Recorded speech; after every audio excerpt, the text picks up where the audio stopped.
Ladies and gentlemen, welcome back to the YouTube channel. My name is Brad Hughesby. I'm coming back to you guys with another video. Today is 2022 Notre Dame football recruiting. It's a fall primer. Summer just finished up. I just started school. It's a little sad, but it's also exciting. Fall football is starting back up. Notre Dame's targets will be playing normal fall seasons. Last year during the pandemic, some played in the spring, some played in the fall. It was a crapshoot, but everyone's back on the fall schedule nationwide, and it should be exciting. It's definitely exciting. Of course, injuries will happen; those are all bummers. But you also see some dudes have big time plays, big time careers, big time jumps in the rankings. New faces will emerge as they did last year, and that's exciting. It always is. As we count down to National Signing Day, just December, early National Signing Day, I should say. I'm going to start with Major Everhart. Right now, by the way, you are watching Keyshawn Judkins, 2022 running back from Pike Road, Alabama. He is currently on your screen. But Major Everhart is a speedy wide receiver, one of the fastest kids in the country. Took official visits to Baylor, TCU, Texas Tech. Snuck in for an unofficial visit at the University of Texas at Austin. Just a stud. Just a stud. That's all I have to say. Is going to be that difference maker. Can play slot, can play outside. Listed as a running back, actually. He's not going to play running back for Notre Dame. He would play wide receiver. He plays both. But, boy, just has some burners. This is a kid that would make a big difference at the next level for Notre Dame. They need these speed outside guys, and he's just exactly that. He's a pure speed guy. He's also talented. He can go up and get the ball, and I really like Major Everhart as a player. I'll go to Keyshawn Judkins, who you're watching now. Keyshawn has offers from Michigan, Penn State, Florida, Auburn, Ole Miss, a bunch of those southern schools. Notre Dame is right in this one. I think if Notre Dame were to push, they were to land him. He's a very good student, has a Princeton, Yale offer. So he is serious about his academics. But, hey, it's going to be tough. Visited Ole Miss a few times this summer. Auburn, he likes a lot. He visited there once or twice.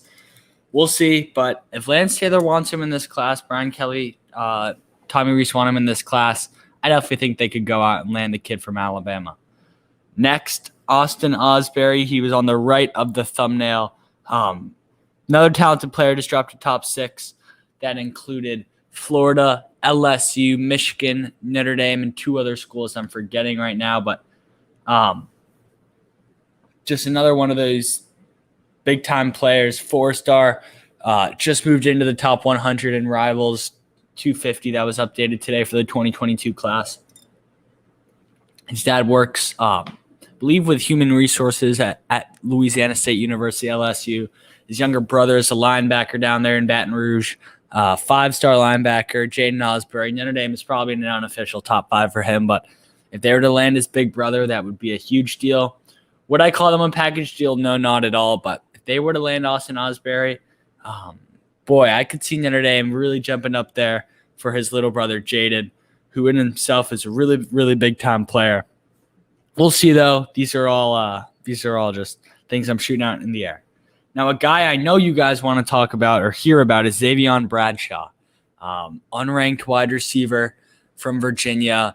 This is a fascinating recruitment. Took things really slow. Only visited UVA this summer unofficially in July. But had an official visit set up with Notre Dame. Didn't fall through on that. Didn't come to fruition. But I think if Notre Dame were to get him on an official visit this fall, same thing with Major Everhart, whose highlights you are about to watch. That could be a big deal. That could be their 4th guy. The best case scenario 4th guy, I don't like to say that, was Greene from Richmond, Virginia. Another Virginia kid ranked inside the top 75. Greene decided to name a top 6. Notre Dame was not included in that top 6. So Notre Dame is out of his recruitment, as I'll pop on Major Everhart's junior highlights from this past fall. But Greene, Just getting off the list, that narrows it down, I think, to Xavion Bradshaw and Major Everhart is the two last wide receivers that are offered that Dell Alexander and company is still in contact with. Now, do I think Notre Dame will take a fourth wide receiver? No. I actually think they're going to stay at 3 with Amorion Walker, CJ Williams, and Tobias Merriweather. That could change. These things change. Let's say Amorion Walker decommits. I 100% think they go out and get a guy like Xavion Bradshaw or Major Everhart. Now, I hope Amorion Walker doesn't decommit. I think he's a 4-star caliber player, and I think he'll show that this fall. But you never know. We'll see. He's been taking some other trips. I'm pretty sure he was in Ann Arbor a few weeks ago for their big BBQ, but I don't want to get too much into that. Let's go to the offensive line. Now, Jeff Quinn has done a fabulous job. Landed Rocco Spindler, Blake Fisher last year. Year before that, Tosh Baker out of Pinnacle in Arizona. That was a tough pull. And Michael Carmody from Central Indiana. He's been battle tested and he's won, especially with Rocco against Michigan. Now it's going to be tough. He's battling with Penn State, Kentucky, Ohio State for Emil Wagner. Billy Scrouth, he's battling the Wisconsin Badgers up in Madison. Zach Fisher is a huge battle with Ohio State, Alabama, UNC, UVA, and of course Notre Dame is right there too. So we'll see. Zach Rice and Emil Wagner are probably the two more likely. I think Scrouth ends up committing to Wisconsin probably this or next week. Yes, I hate to say that, but I think that's how it's going. Rice is a little more of a long shot. You're going to need to get him on campus. But I think Emil Wagner is honestly going to end up at Notre Dame and landing a 4-man class of Ashton Craig, who is a 4-star in 247s, I want to note. Might be a 4-star in Rivals when I wake up tomorrow morning. Ashton Craig, Emil Wagner, if he were to commit, who's a top 200 kid, top 250 kid. Ty Chan, who just moved up in the top 115 on Rivals. Joey Tanona. That's a really good class. You took 5 last year. Joe Alt, Rocco Spindler, Blake Fisher, a few other guys.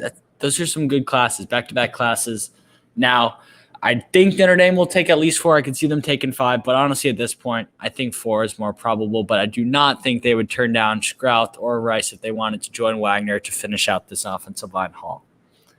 I will move to the defensive side of the ball. We'll talk about Xavion Bradshaw.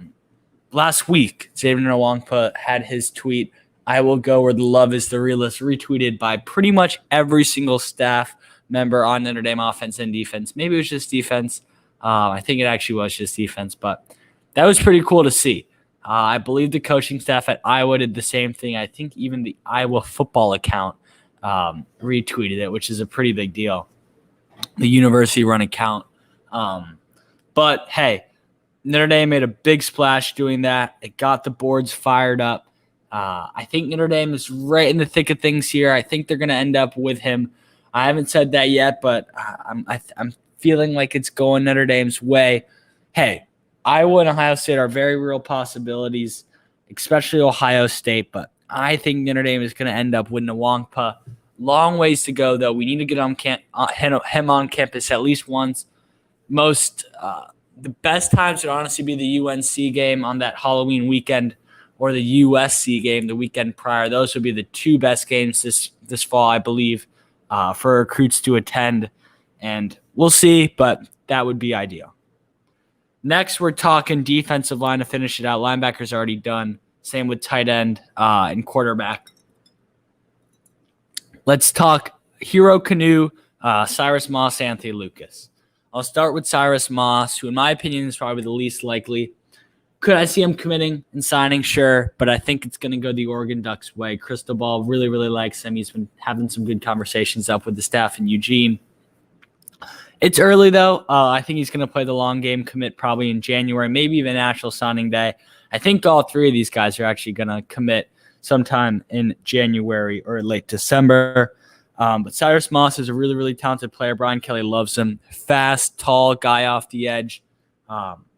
Plays for a stud high school in Bishop Gorman out in Vegas. But this is going to be a tough pull for Mike Elson and Marcus Freeman.